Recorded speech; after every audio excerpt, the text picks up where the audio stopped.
देखिए, जब मार्केट इतना बुलिश है, सब कुछ अच्छा चल रहा है और इतनी मार्केट वोलेटाइल, ये बहुत इंपॉर्टेंट है कि आप 4 चीज़ों का ध्यान रखें, राइट? और ये मेरे ख्याल से 2-3 महीने का आपको बहुत ही ज़्यादा कॉशियस रहना पड़ेगा। पहली चीज़ तो ये है कि ग्लोबल इकोनॉमिक अनसर्ट, आपको पता है जियोपॉलिटिकल इश्यूज़ है, आपको पता है कि कितनी ज़्यादा पॉलिटिकल टेंशन्स चल रही हैं और इसके वजह से ग्लोबल मार्केट अनप्रेडिक्टेबल हो गई, राइट? सो आपको सिर्फ एक ही काम करना है कि यू शुड इन्फॉर्म्ड, और आपको आपको इन सब सारे मार्केट्स के बारे में कुछ ना कुछ नॉलेज होनी चाहिए कि उनकी वोलेटिलिटी क्यों है। बिकॉज वोलेटिलिटी थोड़ा सा खतरनाक चीज़ है और इस पर अगर ध्यान ना दें तो कई लोगों को काफ़ी नुकसान हो सकता है, राइट? दूसरी इंपॉर्टेंट चीज़ है इलेक्शंस। इलेक्शंस, पॉलिसीज़, कंट्री की फिजिकल हेल्थ, ये सब डिपेंड करता है। क्यों, आप सबको पता है इलेक्शंस शुरू हो गए हैं, पहली वोटिंग हो गई है, अभी ये पूरे। दूसरी इंपॉर्टेंट चीज़ है इलेक्शंस।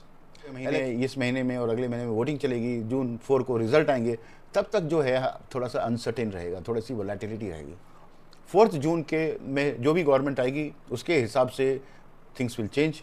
सो आपको एक तो वोट तो जरूर करना है, ऊपर से दूसरा इसके बारे में आपको पता होना चाहिए, आपको ध्यान रखना चाहिए, राइट?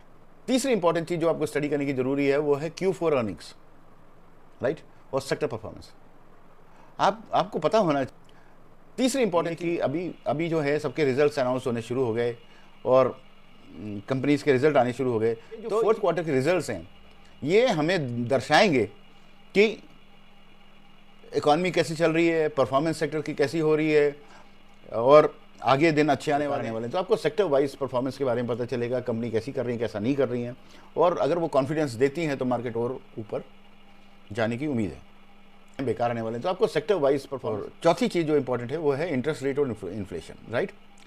तो आपको पता है कि सारे ग्लोबली जो भी सेंट्रल बैंक है वो अपना काफ़ी इस पे विमर्श विचार कर रहे हैं और वो जो भी इंटरेस्ट रेट्स हैं उसके बारे में चिंतन मंथन कर रहे हैं और काफ़ी कमेंट्री भी हो रही है।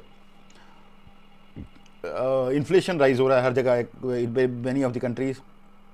क्रूड ऑयल प्राइसेस जो हैं वो चिंतन मंथन कर रहे हैं, हो रहे हैं, और पोटेंशियली ये सारी चीज़ें जो हैं मार्केट को इन्फ्लुएंस कर रही हैं। सो इन 4 चीज़ों का अगर आप ध्यान रखेंगे, इंक्रीज हो रहे हैं और कॉशियस रहेंगे, तो आप ठीक से नेविगेट कर पाएंगे और आने वाले समय में दिन बहुत अच्छे आने वाले हैं। यही मैं सोचता हूँ और यही मेरा सजेशन है। प्लीज़ इस पर ध्यान रखिएगा। नमस्कार।